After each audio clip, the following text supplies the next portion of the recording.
My name is Pat Graham. I am the Chief Executive at Copeland Borough Council, and this is the fifth in a series of podcasts we're running as a council to talk about a number of subjects, and today's subject is very important. It's domestic abuse. And with me today I have Gemma, the Housing Options Team Leader with Copeland Borough Council. I have Shirley Fawcett, Chair of the Freedom Project, and Deputy Chief Inspector Quentin, who is the Cumbria Constabulary Force Lead for domestic abuse. So without further ado, I think we'll move into the subject now. Domestic abuse, a massively important subject for all of our organisations. We work very closely together.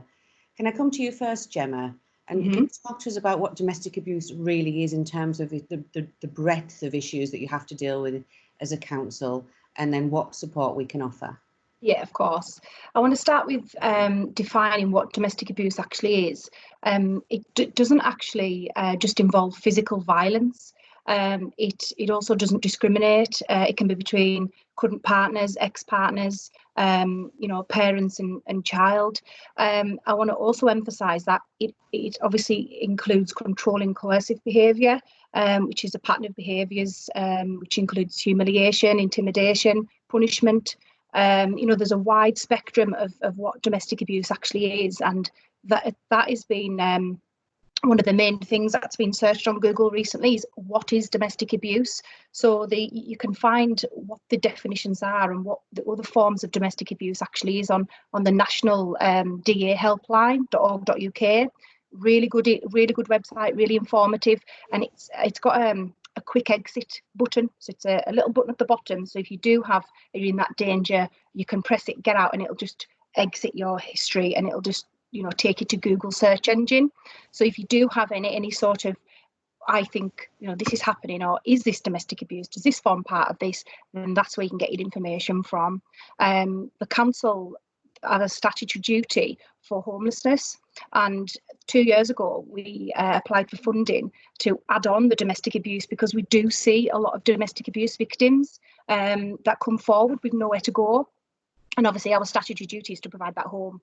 But what our new officer does, I say new, she's 2 years in now, but she's extremely passionate and experienced officer in domestic abuse. She was our champion, and she is solely dealing with these victims that come forward and working with them, with all the other agencies holistically, to get that tailored support and provide that transition from short-term emergency accommodation that we can provide there and then to longer term suitable, safe accommodation for them.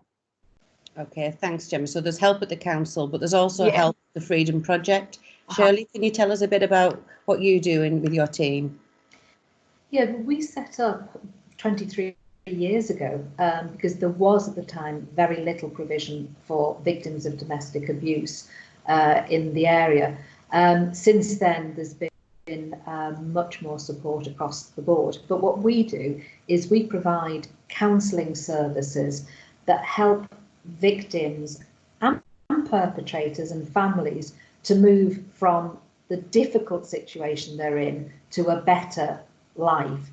So our service is based around one-to-one or group counselling, and we work with victims and we work with perpetrators and with children. So it can be a whole family approach to help people first of all understand why these behaviours, these things are happening, and then to help build confidence and resilience so that people can move from a situation where they're victims or perpetrators into a better, more secure and happier way of living.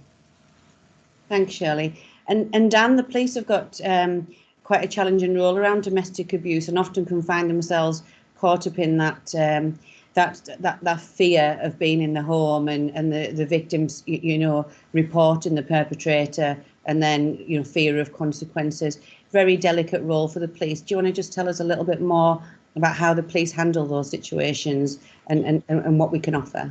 Yeah, absolutely. Well, anybody that's watching this, please take the message away from the police that it's business as usual for domestic abuse. Any reports will be treated seriously. They will be investigated, and we'll work with you to keep you safe and hopefully bring the perpetrator to justice. But it is a sensitive situation, Pat, as you say. And police officers have got special training now and have had it for a number of years around how to approach domestic abuse situations so that we can support victims, we can refer people's details on to support services if they consent for that, and then we can try and work out how best to keep that person safe and their family. We're not here to just take people away, we're here to make sure that victims are kept safe. We deal with things very seriously but sensitively, and it is business as usual for Cumbria Police with domestic abuse. Thanks, Dan. And you've touched on there, and it's something that we're seeing a lot in the national press at the moment about the concern that abuse may be increasing during this, high pressure, high stress lockdown environment, but also reporting may not truly reflect what's going on. So I'd like us to talk about the impact of COVID on both how we work as a system, but also what that might mean for victims. And also, can we talk about what happens if you're a neighbour and with, warm weather, windows open, and you can hear domestic abuse happening maybe around you, and what we might offer support and signposting around that. If I come to Shirley first. Okay, well, COVID-19, first of all, how it's affecting how we operate. Normally, as I say, we provide counselling, so it's one-to-one or group counselling, but it's very much face-to-face, so we can't do that at the moment. We found, however, that telephone and technologically based counselling is working, so we're using Skype, we're using FaceTime. That is working very, very well, and I think that's something we should keep into the future. But we are seeing an increase in referrals, so people calling us directly. I would say we've seen about 8% increase in calls coming through to us. What we are concerned about is we know that will only reflect the tip of the iceberg because people are locked in with their perpetrators. So it's very, very difficult for people, as you were saying, Gemma, to actually reach out and get hold of help. So we're expecting, to be frank, we're expecting a tsunami of calls once people are out of the home situation and able to reach out for help. So what we're being able to put in place is we're getting ready to provide extra counselling hours to address the needs once people are in a place where they can actually call us and get support. Gemma, you want to add Yeah. I just think, obviously, it's business as usual for us as well with homelessness and domestic abuse. We are a 24/7 department, emergency out of hours, so we get quite a few phone calls from the police in terms of victims that's got nowhere to go. We can provide safe accommodation immediately. One thing that that concerns me is we haven't had that influx yet, and we are envisaging that that's going to come. But we are working with other Cumbrian districts to try and secure extra funding with government to try and kind of cushion that influx if it does come. We've got one full-time equivalent officer dealing with domestic abuse, and if that officer gets more cases, she's not going to be able to manage, and she's stretched to capacity as it is. The concern is their exit strategies are cut off.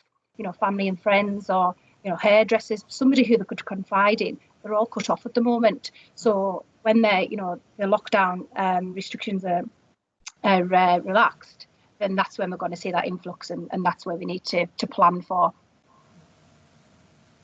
And Dan, I suppose coming to the police, and you'll be the first port of call for some of that as well. When it starts to come through, what confidence can we give as a system that support is there when people find the moment to do something that they've probably thought about for a long time? How can we give that guarantee that support will be there? And can we talk about how people can use the whole system as well, not just necessarily one agency, but how we work together? Yeah, absolutely. So I just want to get across to everybody that there is so much support out there from Copeland Borough Council, from the wider Cumbria County Council, and from services like victim support that are there 24/7, as Gemma has said, to help people and to keep them safe, to make sure that risk is reduced, and we make sure that families and victims are absolutely kept safe. There's loads and loads of services out there in Cumbria, and we're all as business as usual, really. There are those services there. So my key message to everybody is don't wait until the lockdown is over for you to report your domestic abuse. If it's safe for you to do it now, please just phone up or contact the police, contact local services that are available and explain the situation, the experiences that you're going through, because our reporting has actually gone up, which I'm really, really pleased about. And I'm hoping that because of the rises that we've got now, an actual peak or tsunami, as Shirley's described, isn't as bad as we might think it will be, because the reporting has gone up now. So please, if anybody's got any concerns about a neighbour, a friend, a colleague, you know, somebody that you visit, whether you're a postal worker watching this and you're sort of delivering posts and you see something going on that you're not happy about, please come forward. Please phone 101 from the police, or speak to the person involved and see what the situation is. But please be that good Samaritan, and please find that route either through the police, through the Freedom Project, through victim support, or through Copeland Borough Council to let us know what that information is, so that we can keep that person safe and their children, and we can make sure that we can put a stop to what's going on. Thanks, Dan. Any closing thoughts from you, Shirley? Well, I think that we've got in West Cumbria and Cumbria in general a really good system in place. We work very closely with the police, with yourselves, local government have been absolutely fantastic, and there are some other really good charities out there that, as you say, victim support and so forth. What I'd like to see coming out of this is that we find ways of working even more closely together, because, as you say, if you're a victim and you know you need help, it's not always clear where to go for the best help, because there are different parts of the system are better at different things, if you like. So I see there's a really positive opportunity to work more closely together. And I think one of the things we should build on is a fantastic scheme initiated by Cumbria Constabulary, working with employers to create domestic abuse awareness systems in their organisation. Sellafield Limited has been fantastic. I know Copeland have done the same, building up expertise, people in their organisations who can help signpost victims of abuse to places where they can get help. So I think there's opportunities for us to build on initiatives like that even more in a post-lockdown period. Yeah, thanks, Shirley. And Gemma, final Yeah. thoughts? Just enhancing the partnership working. As I say, you know, we signpost the victims to wherever is needed, and it can come in waves. You know, you might need that intense support at the beginning, and we get everybody round that holistically and work together. The MARAC is a great benchmark, you know, for us able to do that and to link into other services, and just enhancing that going forward, you know, would be even better for the organisations involved, but most importantly, victims and the families in the middle. Thanks, Gemma. So the message is clear, isn't it? We are here to help. No one needs to suffer, and you can come forward in confidence, and you can come forward now, and we're ready and we're waiting. Yeah. And that it isn't just the help in the initial coming forward, but also that help will be with you on the journey, and it can be a long journey for victims. So we're there for you, and we want to help. And I think that's the key message. And of course, there are a whole number of agencies that aren't on this podcast that are part of that process as well, who would say exactly the same thing. Mm-hmm. Thanks to you all for what you do, and thanks for sharing your thoughts with us today. Thank you. Thank you. Thanks.